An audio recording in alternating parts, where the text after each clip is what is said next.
Good morning, students. Today I'll continue chapter number 7th, the necklace. Already half chapter I have explained, so I will start it from page number 42. So let's begin the chapter from page number 42. She fell upon the neck of her friend, embraced her with passion, and then went away with the treasure. Up to here already I have explained that how Matilda had borrowed the necklace from her friend because she had to attend a ball party. Here, after receiving the necklace, she was very excited and happy, and that's why she was embarrassed with the passion. ਮਟਿਲਡਾ ਨੂੰ ਜਦੋਂ necklace ਮਿਲ ਗਿਆ ਸੀਗਾ then ਖੁਸ਼ੀ ਦੇ ਮਾਰੇ ਉਹ ਆਪਣੇ friends ਨੂੰ ਗਲੇ ਲਗਾ ਲੈਂਦੀ ਹੈ ਔਰ ਉਸ ਤੋਂ ਬਾਅਦ ਆਪਣਾ ਟਰੀਜ਼ਰ ਯਾਨੀ ਕਿ ਆਪਣੀ ਜਵੈਲਰੀ ਨੂੰ ਲੈ ਕਰਕੇ ਅੱਗੇ ਵਾਪਸ ਆ ਜਾਂਦੀ ਹੈ ਆਪਦੇ ਘਰ ਦੇ ਲਈ। ਇੱਥੇ ਟਰੀਜ਼ਰ ਦਾ ਮਤਲਬ ਉਹਦਾ ਡਾਇਮੰਡ ਦਾ ਨੈਕਲੇਸ ਹੈਗਾ। The day of the ball arrived. Madame Loisel was a great success.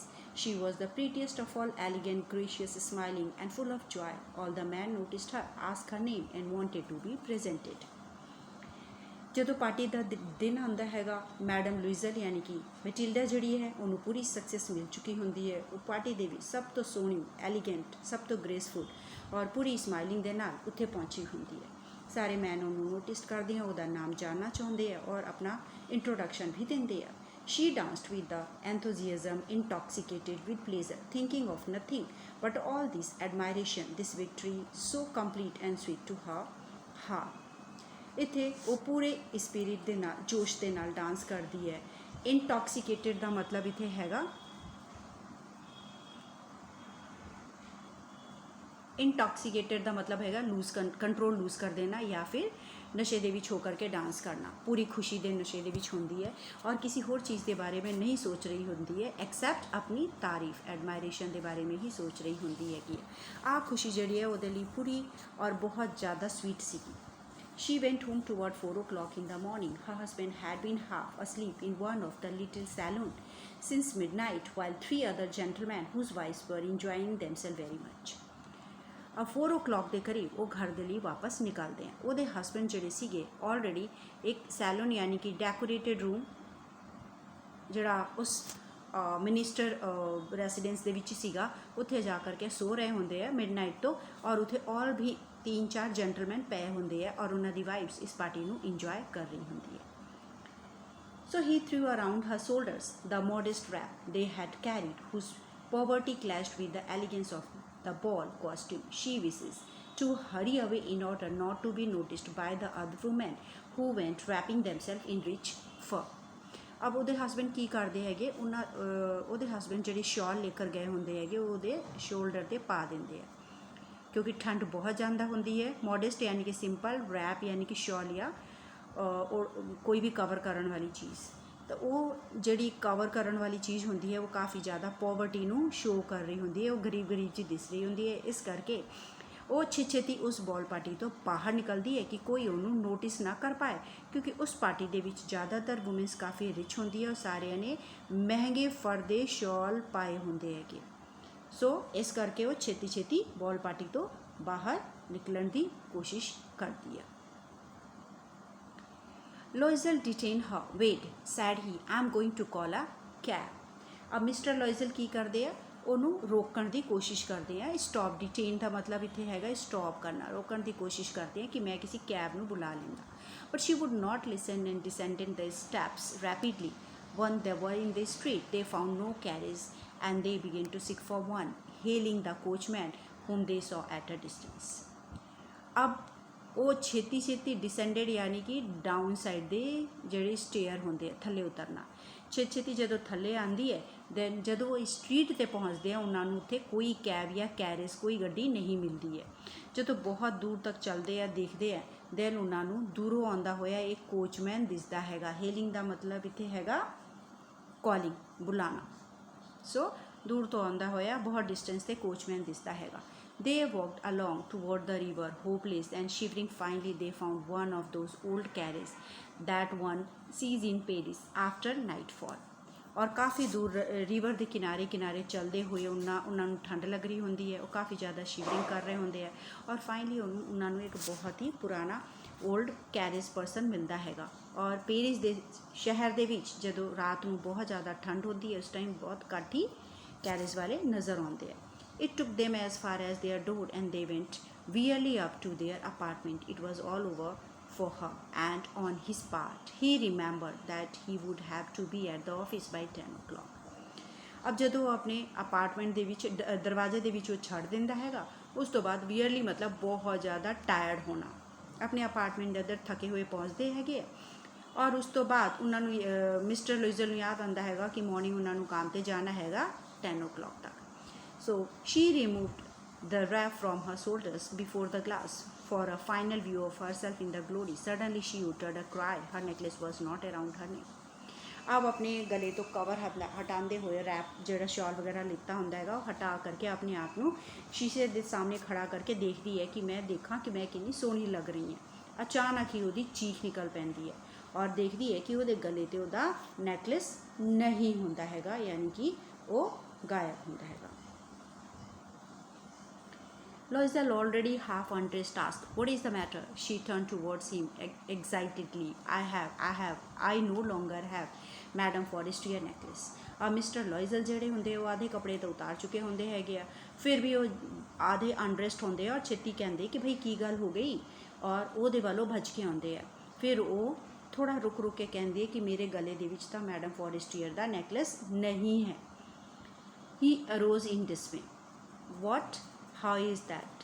It is not possible. And they looked in the folds of the dresses, in the fold of the cloak, and in the pockets everywhere. They could not find it. He asked, "You are sure you still had it when we left the minister house?" Dismay ਦਾ ਮਤਲਬ ਸ਼ੌਕ ਹੋਣਾ ਹੁੰਦਾ ਹੈਗਾ। ਸੋ ਉਹਨਾਂ ਨੂੰ ਬਹੁਤ ਹੈਰਾਨੀ ਹੁੰਦੀ ਹੈ ਮਿਸਟਰ ਫੋਰੈਸਟੀਅਰ ਨੂੰ। ਕਹਿੰਦੇ ਇਹ ਕਿਵੇਂ ਹੋ ਸਕਦਾ ਹੈਗਾ ਤੈਨੂੰ ਯਾਦ। ਉਸ ਤੋਂ ਬਾਅਦ ਉਹ ਸਾਰੇ ਚਾਰੋਂ ਪਾਸੇ ਨੈਕਲੈਸ ਨੂੰ ਲੱਭਣਾ ਸ਼ੁਰੂ ਕਰ ਦਿੰਦੇ ਆ ਕੱਪੜੇ ਦੇ ਫੋਲਡ ਦੇ ਵਿੱਚ, ਔਰ ਫੋਲਡਸ ਦੇ ਪਰਤ ਜਿਹੜੀ ਹੁੰਦੀ ਹੈ ਕਲੋਕ ਹੁੰਦੀ ਹੈ ਉਹਨੂੰ ਹਟਾ ਕਰਕੇ ਚੈੱਕ ਕਰਨਾ ਸ਼ੁਰੂ ਕਰ ਦਿੰਦੇ ਆ, ਪਾਕਟ ਦੇ ਵਿੱਚ ਹਰ ਜਗ੍ਹਾ ਦੇਖਦੇ ਆ। ਫਿਰ ਮਿਸਟਰ ਫੋਰੈਸਟੀਅਰ ਪੁੱਛਦੇ ਕਿ ਜਦੋਂ ਮਿਨਿਸਟਰ ਦੇ ਹਾਊਸ ਤੋਂ ਆਪਾਂ ਬਾਹਰ ਨਿਕਲੇ ਸੀਗੇ ਤੈਨੂੰ ਯਾਦ ਹੈ ਕਿ ਉਹ ਤੇਰੇ ਗਲੇ ਦੇ ਵਿੱਚ ਸੀਗਾ? Yes, I felt it was as we came out, but if you had lost it in the street, we should have heard it fall. It must be in the cab. ਕਹਿੰਦੀ ਹਾਂ ਮੈਨੂੰ ਯਾਦ ਹੈ ਜਦੋਂ ਆਪਾਂ ਬਾਹਰ ਆਏ ਸੀਗੇ। ਫਿਰ ਮਿਸਟਰ ਫੋਰੈਸਟੀਅਰ ਕਹਿੰਦੇ ਕਿ ਜੇ ਤੂੰ ਉਹਨੂੰ ਸਟਰੀਟ 'ਤੇ ਗਿਰਾ ਦਿੰਦੀ ਦੈਨ ਡੈਫੀਨੇਟਲੀ ਆਪਾਂ ਨੂੰ ਕੋਈ ਆਵਾਜ਼ ਤਾਂ ਸੁਣਨ ਨੂੰ ਆਉਂਦਾ। ਫਿਰ ਮੈਨੂੰ ਲੱਗਦਾ ਹੈਗਾ ਕਿ ਉਹ ਕੈਬ ਦੇ ਵਿੱਚ ਹੀ ਰਹਿ ਗਿਆ। Yes, it is possible. Did you take the number? No. And you? Did you notice what it was? No. ਫਿਰ ਉਹ ਕਹਿੰਦੇ ਹਾਂ ਹੋ ਸਕਦਾ ਹੈ ਪੋਸੀਬਲ ਹੈ। ਦੈਨ ਮਿਸਟਰ ਫੋਰੈਸਟੀਅਰ ਤੋਂ ਮਿਸਟਰ ਲੁਇਜ਼ਲ ਤੋਂ ਮਿਸਿਸ ਲੁਇਜ਼ਲ ਪੁੱਛਦੀ ਹੈ ਕਿ ਕੀ ਤੁਸੀਂ ਉਹਦਾ ਕੰਟੈਕਟ ਨੰਬਰ ਲਿੱਤਾ ਸੀ? ਤਾਂ ਉਹ ਕਹਿੰਦੇ ਨਹੀਂ। ਫਿਰ ਕਹਿੰਦੇ ਕੀ ਤੂੰ ਨੋਟਿਸ ਕੀਤਾ ਸੀ? ਉਹ ਵੀ ਕਹਿੰਦੀ ਹੈ ਨਹੀਂ। They looked at each other utterly cast down. Finally Loisel dressed himself again. ਉਹ ਇੱਕ ਦੂਜੇ ਨੂੰ ਦੇਖਦੇ ਹੈਗੇ ਆ ਔਰ ਉਸ ਤੋਂ ਬਾਅਦ ਉਹਨਾਂ ਨੂੰ ਬਹੁਤ ਜ਼ਿਆਦਾ ਡਿਸਅਪੋਇੰਟਮੈਂਟ ਹੁੰਦੀ ਹੈ। कास्ट डाउन मतलब डिसअपॉइंटेड होना। और फाइनली मिस्टर लुइजल दोबारा कपड़े पा लेंगे। I am going, he said, over the track where we went on foot to see if I can find it. फिर वो कहते मैं उत्थे तक जांदा जिथे आप पैदल तुर के आ रहे सीगे, सो दैट जे उत्थे डिग्या होगा दैन आपां नूं मिल जाना। And he went. She remained in her evening gown, not having the force to go to bed. और उस तो बाद वो चले जाते। वो ईवनिंग गाउन पा के बैठी रही, वो अंदर हिम्मत नहीं होंगी कि कपड़े ला दे। Toward 7 o'clock her husband returned. He had found nothing. 7 ਵਜੇ ਸਵੇਰੇ ਮੋਰਨਿੰਗ ਦਾ ਹੋ ਜਾਂਦਾ ਹੈਗਾ ਟਾਈਮ। ਜਦੋਂ ਉਹਦੇ ਹਸਬੈਂਡ ਵਾਪਸ ਆਉਂਦੇ ਤੇ ਉਹਨਾਂ ਨੂੰ ਕੁਛ ਨਹੀਂ ਮਿਲਦਾ। He went to the police and to the cab office and put an advertisement in the newspaper offering a reward. ਉਹ ਪੁਲਿਸ ਸਟੇਸ਼ਨ ਵੀ ਜਾਂਦੇ ਹੈ, ਕੈਬ ਆਫਿਸ ਵੀ ਜਾਂਦੇ ਔਰ ਨਿਊਜ਼ਪੇਪਰ ਦੇ ਵਿੱਚ ਐਡਵਰਟਾਈਜ਼ਮੈਂਟ ਵੀ ਕਰਦੇ ਹੈਗੇ ਕਿ ਜੇ ਕਿਸੇ ਨੂੰ ਮਿਲ ਜਾਏ ਤਾਂ ਉਹਨੂੰ ਰਿਵਾਰਡ ਮਿਲੂਗਾ। ਇਸ ਤਰ੍ਹਾਂ ਦਾ ਆਪਸ਼ਨ ਵੀ ਰੱਖਦੇ ਹੈਗੇ ਆ, ਪਰ ਉਹਨਾਂ ਨੂੰ ਕੁਝ ਵੀ ਨਹੀਂ ਮਿਲਦਾ ਹੈਗਾ। She waited all day in a state of bewilderment ਦਾ ਮਤਲਬ ਹੁੰਦਾ ਕਨਫਿਊਜ਼ ਹੋਣਾ। So she waited all the day in the state of bewilderment before this frightened disaster. Loisel returned in the evening, his face pale. He had discovered nothing. Evening ਤੱਕ ਜਦੋਂ mister ਲੁਇਜ਼ਲ ਵਾਪਸ ਆਉਂਦੇ ਹੈ ਤੇ ਉਹਨਾਂ ਦਾ ਫੇਸ ਦਾ ਰੰਗ ਪੀਲਾ ਪੈ ਗਿਆ ਹੁੰਦਾ ਹੈਗਾ, ਉਹਨਾਂ ਨੂੰ ਕੁਝ ਵੀ ਨਹੀਂ ਮਿਲਦਾ। He said, write to your friend that you have broken the clasp of the necklace and that you will have it repaired. That will give us time. She wrote as he dictated. आप mister लुइजल कहते कि अपनी friend ਨੂੰ ਲਿਖ ਕਿ ਉਹਦਾ ਕਲੈਸਪ ਯਾਨੀ ਕਿ ਜਿਹੜਾ ਨੈਕਲੇਸ ਹੁੰਦਾ ਹੈਗਾ ਉਹ ਜਿੱਥੋਂ ਬੰਦ ਕਰਦੇ ਆ ਖੋਲਦੇ ਆ ਉਹ ਕਲੈਸਪ ਹੁੰਦਾ ਉਹ ਟੁੱਟ ਗਿਆ, ਇਸ ਕਰਕੇ ਮੈਂ ਉਹਨੂੰ ਰਿਪੇਅਰ ਕਰਨ ਦੇ ਲਈ ਦੇਣਾ ਔਰ ਇਸ ਕਰਕੇ ਆਪਾਂ ਨੂੰ ਟਾਈਮ ਮਿਲ ਜਾਊਗਾ। ਤੇ ਜਿਵੇਂ ਮਿਸਟਰ ਲੁइजल ਡਿਕਟੇਟ ਕਰ ਰਹੇ ਹੁੰਦੇ ਆ, ਦੱਸ ਰਹੇ ਹੁੰਦੇ ਆ, ਉਸ ਤਰ੍ਹਾਂ ਉਹਨਾਂ ਦੀ ਵਾਈਫ ਲਿਖ ਦਿੰਦੀ ਹੈ। And at the end of a week they had lost all hope and Loisel older by 5 years declared we must replace his jewels। और जदों भी ख़त्म हो जाता उन्होंने कुछ नहीं मिलता हैगा और फिर और मिस्टर लॉइजल की कहते हैं कि 5 साल लग जाना जदों आप इस ज्वैलरी को रिप्लेस करांगे चुकाते चुकाते। So in a shop of the Palais Royal they found a chaplet of diamond. Chaplet का मतलब नैकलेस ही होंदा हैगा इत्थे। सो एक शॉप ते जाते उत्थे उन्होंने डायमंड का नैकलेस दिसदा हैगा which seem to them exactly like the one they had lost। It was valued at 40,000 francs। they could get it for 36,000। और जदों वो बारे में पूछते हैं तो वो 40,000 फ्रैंक्स का दसते हैं पर कहते हैं कि तुसी 36,000 ते भी ले सकते हो बार्गनिंग करन तो बाद। So Loisel possessed 18,000 francs which his father had left him। He borrowed the rest। He made ruinous promise, took money from usurers and whole race of lender। अब Loisel ਜਿਹੜੇ ਹੈਗੇ ਉਹਨਾਂ ਦੇ ਫਾਦਰ ਉਹਨਾਂ ਦੇ ਲਈ 18,000 फ्रैंक्स छड़ के गए होंगे आ एंड बाकी पैसे वो उधार लेंदे आ, यानी कि एक बर्बाद करन वाला प्रॉमिस सीगा। रियूनस यानी कि पूरी तरह बर्बाद करन वाला। यूजर्स यानी कि ਜਿਹੜੇ उधार देंदे आ, होल रेस वाले लैंडर ਜਿਹੜੇ ਹੁੰਦੇ ਉਹਨਾਂ ਤੋਂ ਵੀ ਉਹ ਪੈਸੇ ਉਧਾਰੀ ਤੇ ਲੈਂਦੇ ਆ। and then he went to get the new necklace depositing on the merchant counter 36,000 francs और 36,000 francs दे करके और एक necklace लेके आते हैं। when Madame Loisel took back the jewel of Madame Forestier the latter said to her in a frigid tone, you should have returned them to me sooner for I might have needed them। फिर जो madam लुइजल अपने necklace ਨੂੰ वापस लेंदे है then दोबारा ਉਹਨੂੰ फिर की कहते हैं कि तुसी आ नैकलेस ਜਿਹੜਾ ਹੈਗਾ ਉਹ ਮੈਨੂੰ ਛੇਤੀ ਵਾਪਸ ਕਰ ਦਿੰਦੇ ਕਿਉਂਕਿ ਮੈਨੂੰ ਇਹਦੀ ਲੋੜ ਸੀਗੀ। ਫਰੀਜ਼ਡ ਟੋਨ ਦਾ ਮਤਲਬ ਹੁੰਦਾ ਹੈਗਾ ਕੋਲਡ ਵਾਈਜ਼ ਯਾਨੀ ਕਿ ਬਹੁਤ ਹੀ ਜ਼ਿਆਦਾ ਠੰਡੇ ਉਹਦੇ ਵਿੱਚ ਕਹਿਣਾ, ਬਹੁਤ ਖੁਸ਼ ਹੋ ਕਰਕੇ ਨਹੀਂ ਕਹਿਣਾ, ਵਿਦਾਊਟ ਐਨੀ ਐਕਸਾਈਟਮੈਂਟ। ਉਹ ਕਹਿੰਦੇ ਹੈਗੇ ਕਿ ਤੂੰ ਮੈਨੂੰ ਛੇਤੀ ਰਿਟਰਨ ਕਰ ਦਿੰਦੀ ਕਿਉਂਕਿ ਮੈਨੂੰ ਵੀ ਇਹਦੀ ਨੀਡ ਸੀਗੀ। Madame Forestier did not open the jewel bags as Madame Loisel feared she would। What would she think if she should perceive the substitution? What should they say? Would she take her for a robber?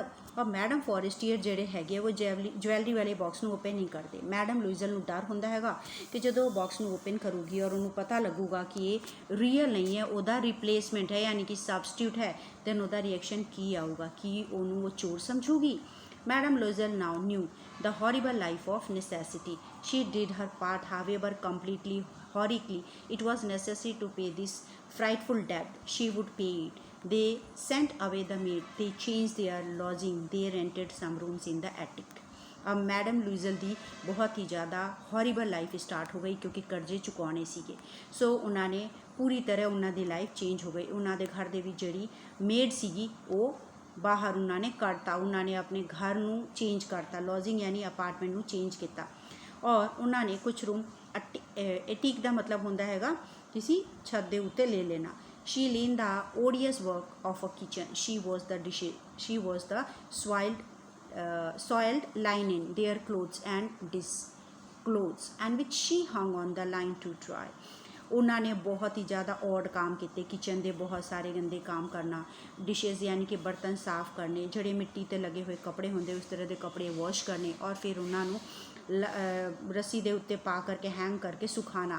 She took down the refuse to the street each morning and brought up the water stopping at each landing to catch her breath. और उस तो बाद वो हर refuse मतलब कूड़ा जोड़ा आप dust वगैरह करते गली स्ट्रीट के सारा उठा करके चकना और उन्होंने ड्रॉप करके आना। And cloth like a woman of the people and she went to the grocer the butcher and the fruiterers with her basket on her arm. यानी कि वो सारा काम आप ही करती सी, ग्रोसरी का मीट फ्रूट सब्जी वैजीटेबल लेना अपने हाथ के बास्केट कैरी करके शॉपिंग के लिए जाती सी। Haggling to the last sou of the miserable money और बार्गनिंग करती सी यानी कि sou of her miserable. Last sou यानी कि एक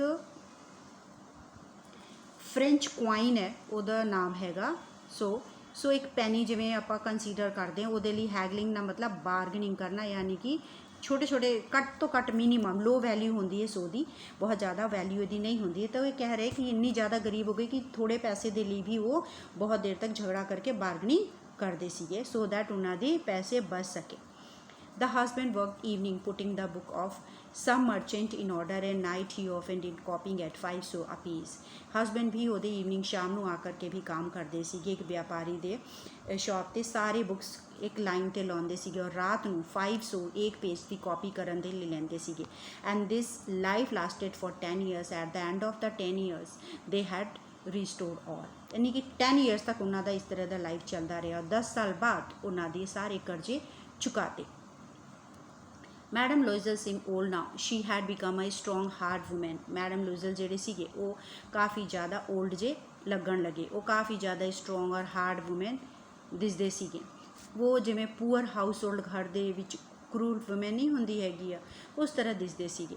ਉਹਨਾਂ ਦੇ ਹੇਅਰ ਪੂਰੀ ਤਰ੍ਹਾਂ ਖਰਾਬ ਹੋ ਚੁੱਕੇ ਸੀਗੇ, ਯਾਨੀ ਕਿ floats with the large pails of water. But some time when her husband was at the office she would sit herself before the window and think of that evening party of the former time.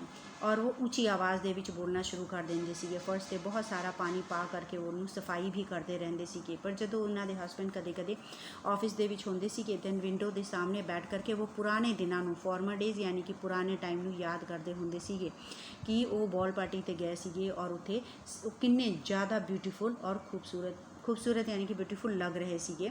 ਔਰ ਉਹ ਦਿਨਾਂ ਨੂੰ ਯਾਦ ਕਰਕੇ ਉਹ ਸੋਚਦੇ ਰਹਿੰਦੇ ਸੀਗੇ how would it had been if she had not lost the necklace. ਫਿਰ ਸੋਚਦੇ ਸੀਗੇ ਕਿ ਜੇ ਉਹਨਾਂ ਤੋਂ ਇਹ ਨੈਕਲੈਸ ਗੁੰਮ ਨਾ ਹੋਇਆ ਹੁੰਦਾ ਦੈਨ ਉਹਨਾਂ ਦੀ ਲਾਈਫ ਕਿਸ ਤਰ੍ਹਾਂ ਹੋਣੀ ਸੀਗੀ। Who knows how singular is life and how full of changes, how a small a thing and will ruin or save. ਕਹਿੰਦੇ ਕਿਸੇ ਨੂੰ ਕੀ ਪਤਾ ਹੁੰਦਾ ਹੈਗਾ ਕਿ ਲਾਈਫ ਕਿਸ ਤਰ੍ਹਾਂ ਹੁੰਦੀ ਹੈ, ਕਿਸ ਤਰ੍ਹਾਂ ਦੇ ਚੇਂਜਿਸ ਲਾਈਫ ਦੇ ਵਿੱਚ ਆ ਜਾਂਦੇ। ਕਿੰਨੀ ਵਾਰੀ ਛੋਟੀ ਛੋਟੀ ਚੀਜ਼ਾਂ ਲਾਈਫ ਨੂੰ ਬਚਾ ਵੀ ਦਿੰਦੀ ਹੈ ਔਰ ਰਿਊਨ ਵੀ ਕਰ ਦਿੰਦੀਆਂ ਹੈਗੀਆਂ। ਸੋ one Sunday, as she was taking a walk in the Champs Alleys to rid herself of the cares of the week, she suddenly perceived a woman walking with a child. It was Madame Forestier. एक शाम ਨੂੰ Sunday ਸ਼ਾਮ ਨੂੰ ਉਹ ਵਾਕ ਲੈ ਰਹੇ ਸੀਗੇ ਔਰ ਆਪਣਾ ਧਿਆਨ ਰੱਖਣ ਦੇ ਲਈ ਅਚਾਨਕ ਹੀ ਉਹਨਾਂ ਨੂੰ ਇੱਕ ਵੂਮਨ ਸਾਹਮਣੇ ਦਿਸਦੀ ਹੈ, ਇੱਕ ਬੱਚੇ ਦੇ ਨਾਲ ਚੱਲ ਰਹੀ ਹੁੰਦੀ ਹੈ। ਉਹ ਯਾਦ ਕਰਦੇ ਕਿ ਇਹ ਤਾਂ ਮੈਡਮ ਫੋਰੈਸਟੀਅਰ ਹੈ, still young, still pretty, still attractive. Madam Loisel was affected, should she speak to her. ਔਰ ਉਹ ਉਨੀ ਜ਼ਿਆਦਾ ਯੰਗ, ਸੁੰਦਰ, ਅਟਰੈਕਟਿਵ ਲੱਗ ਰਹੀ ਹੁੰਦੀ ਹੈਗੀ। ਮੈਡਮ ਲੂਜ਼ਲ ਅਫੈਕਟ ਹੁੰਦੇ ਆ, ਬਹੁਤ ਜ਼ਿਆਦਾ ਇੰਪਰੈਸਡ ਹੁੰਦੇ। ਕਹਿੰਦੇ ਕੀ ਮੈਨੂੰ ਉਹਨਾਂ ਦੇ ਨਾਲ ਗੱਲ ਕਰਨਾ ਚਾਹੀਦਾ? Yes certainly, and now that she had paid she would tell her all, why not. ਕਹਿੰਦੀ ਹੁਣ ਤਾਂ ਨੈਕਲੈਸ ਵੀ ਵਾਪਸ ਕਰਤਾ ਤਾਂ ਮੈਂ ਹੁਣ ਸਾਰੀਆਂ ਗੱਲਾਂ ਉਹਨੂੰ ਦੱਸ ਵੀ ਸਕਦੀ ਹਾਂ। ਸ਼ੀ ਅਪਰੋਚਡ ਹਰ, ਗੁੱਡ ਮਾਰਨਿੰਗ ਜੀਨ, ਔਰ ਜਾ ਕੇ ਕਹਿੰਦੇ ਆ ਉਹਨੂੰ ਵਿਸ਼ ਕਰਦੇ ਹੋਏ ਕਹਿੰਦੇ ਆ ਕਿ good morning. Her friend didn't recognize her and was astonished to be so familiarly addressed by these common personas. ਉਹਦੇ ਫਰੈਂਡ ਉਦੋਂ ਪਹਿਚਾਣ ਨਹੀਂ ਪਾਉਂਦੇ ਹੈਗੇ, ਯਾਨੀ ਕਿ ਫੋਰੈਸਟੀਅਰ ਮਟਿਲਡਾ ਨੂੰ ਪਹਿਚਾਣ ਨਹੀਂ ਪਾਉਂਦੀ ਹੈ ਔਰ ਹੈਰਾਨ ਹੋ ਜਾਂਦੀ। ਅਸਟੋਨਿਸ਼ਡ ਮੀਨਸ ਹੈਰਾਨ ਹੋਣਾ। ਔਰ ਉਹਨਾਂ ਨੂੰ ਲੱਗਦਾ ਹੈ ਕਿ ਆਵਾਜ਼ ਤਾਂ ਸੁਣੀ ਸੁਣੀ ਜੀ ਹੈਗੀ ਆ। She stammer, but madam I don't know, you must be mistaken. ਔਰ ਫਿਰ ਕਹਿੰਦੇ ਥੋੜ੍ਹਾ ਰੁਕਦੇ ਹੋਏ ਕਿ ਮੈਡਮ ਮੈਨੂੰ ਤਾਂ ਪਤਾ ਹੀ ਨਹੀਂ ਹੈ, ਹੋ ਸਕਦਾ ਤੁਹਾਡੇ ਤੋਂ ਕੋਈ ਗਲਤੀ ਹੋ ਰਹੀ ਹੋ। No I am Matilda Loisel. फिर वो कहते नहीं मेरा नाम मटिल्डा लुइजल हैगा। Her friend uttered a cry of astonishment, oh my poor Matilda, how you have changed. ਉਹਦੇ फ्रेंड ਜਿਹੜੀ ਹੈ ਉਹ ਬਹੁਤ ਹੀ ਜ਼ਿਆਦਾ ਹੈਰਾਨ ਹੋकर के ਚੀਖ ਪੈਂਦੀ ਔਰ ਕਹਿੰਦੀ ਹੈ ਮਟਿਲਡਾ ਤੂੰ ਤਾਂ ਕਾਫੀ ਜ਼ਿਆਦਾ ਚੇਂਜ ਹੋ ਗਈ ਹੈ, ਤੂੰ ਇੰਨਾ ਚੇਂਜ ਕਿਵੇਂ ਹੋ ਗਈ। ਸੋ yes, I have had some hard days since I saw you and some miserable ones and all because of you। ਫਿਰ ਉਹ ਕਹਿੰਦੀ ਹਾਂ ਮੇਰੇ ਕਾਫੀ ਜ਼ਿਆਦਾ ਹਾਰਡ ਡੇਜ਼ ਮੈਂ ਆਪਣੇ ਲਾਈਫ 'ਤੇ ਦੇਖਿਆ। ਜਦੋਂ ਮੈਂ ਤੈਨੂੰ ਮਿਲੀ ਹੈ ਨਾ ਉਸ ਤੋਂ ਬਾਅਦ ਮੇਰਾ ਸਾਰਾ ਹਾਰਡ ਟਾਈਮ ਸ਼ੁਰੂ ਹੋ ਗਿਆ। Because of me, how is that. ਫਿਰ ਉਹ ਕਹਿੰਦੇ ਹੈ ਕਿ ਮੇਰੇ ਕਰਕੇ ਇਹ ਕਿਵੇਂ ਹੋਇਆ। ਦੈਨ ਉਹ ਕਹਿੰਦੇ ਹੈ you recall the diamond necklace that you have loan me to wear to the minister's ball. ਫਿਰ ਕਹਿੰਦੇ ਕਿ ਤੈਨੂੰ ਉਹ ਡਾਇਮੰਡ ਦਾ ਨੈਕਲੇਸ ਯਾਦ ਹੈ ਜਿਹੜਾ ਮੈਂ ਤੇਰੇ ਤੋਂ ਉਧਾਰ ਲਿੱਤਾ ਸੀਗਾ ਮਿਨਿਸਟਰ ਦੇ ਪਾਰਟੀ ਦੇ ਵਿੱਚ ਪਾਉਣ ਦੇ ਲਈ। Yes very well I lost it. ਕਹਿੰਦੇ ਕਿ ਹਾਂ ਮੈਨੂੰ ਯਾਦ ਹੈ। ਫਿਰ ਕਹਿੰਦੇ ਉਹ ਮੇਰੇ ਤੋਂ ਗੁੰਮ ਗਿਆ ਸੀਗਾ, ਲੋਸਟ ਹੋ ਗਿਆ ਸੀਗਾ। How is that since you return it to me. ਫਿਰ ਉਹ ਪੁੱਛਦੇ ਹੈ ਕਿ ਇਹ ਕਿਵੇਂ ਹੋ ਸਕਦਾ, ਤੂੰ ਤਾਂ ਮੈਨੂੰ ਵਾਪਸ ਕਰ ਦਿੱਤਾ ਸੀਗਾ। I returned another to you exactly like it, and it has taken us 10 years to pay for it. You can understand that it was not easy for us who have nothing but it is finished and I am decently content। ਕਹਿੰਦੇ ਹੈ ਕਿ ਹਾਂ ਮੈਂ ਤੈਨੂੰ exactly ਉਸ ਤਰ੍ਹਾਂ ਦਾ diamond ਦਾ necklace return ਕੀਤਾ ਸੀਗਾ ਔਰ ਉਹਦੀ ਉਧਾਰੀ ਚੁਕਾਉਂਦੇ ਮੈਨੂੰ 10 ਸਾਲ ਲੱਗੇ। ਤੂੰ ਸਮਝ ਸਕਦੀ ਹੈ ਕਿ ਜਿਨ੍ਹਾਂ ਦੇ ਕੋਲ ਬਹੁਤ ਕੁਝ ਨਹੀਂ ਹੁੰਦਾ ਹੈਗਾ ਉਹਨਾਂ ਦੇ ਲਈ ਇੰਨਾ ਜ਼ਿਆਦਾ ਪੈਸਾ ਪੇ ਕਰਨਾ ਕਿੰਨਾ ਔਖਾ ਹੈਗਾ। ਪਰ ਹੁਣ ਚੱਲ ਫਿਨਿਸ਼ ਹੋ ਗਿਆ ਔਰ ਹੁਣ ਮੈਂ ਫ੍ਰੀ ਹਾਂ। Madam Forestier stop short sad you say that you bought a diamond necklace to replace mine। और immediately रुकते हुए कहते तू कह रही है कि तू exactly diamond necklace मैनू replace किता। yes you did not perceive it then they were just alike। फिर कहते हाँ तू उस टाइम ध्यान नहीं दिता सीगा वो बिल्कुल ही सेम सीगे। And she smiled with proud and simply joy। Madame Forestier was touched and took both her hands as she replied, oh my poor Matilda, mine were false, they were not worth over 500 francs। और उस तो बाद उन्होंने proudly smile करते हुए और खुशी ਨੂੰ शो करते हुए मैडम फॉरेस्टियर ਜਿਹੜੇ ਉਹਦੇ ਹੱਥ ਨੂੰ ਟੱਚ ਕਰਕੇ ਰਿਪਲਾਈ ਕਰਦੇ हैं कि पुअर मटिल्डा मेरे वाले ਜਿਹੜੇ ਸੀਗੇ ਉਹ ਨਕਲੀ ਸੀਗੇ और ਉਹਨਾਂ ਦੀ ਕੀਮਤ 500 फ्रैंक्स ਤੋਂ ज़्यादा नहीं ਸੀਗਾ। So this is the end of the story। I hope you all have understood the story। Along with that I will post the question answer so that you all have the clarity and will able to complete the register। Thanks।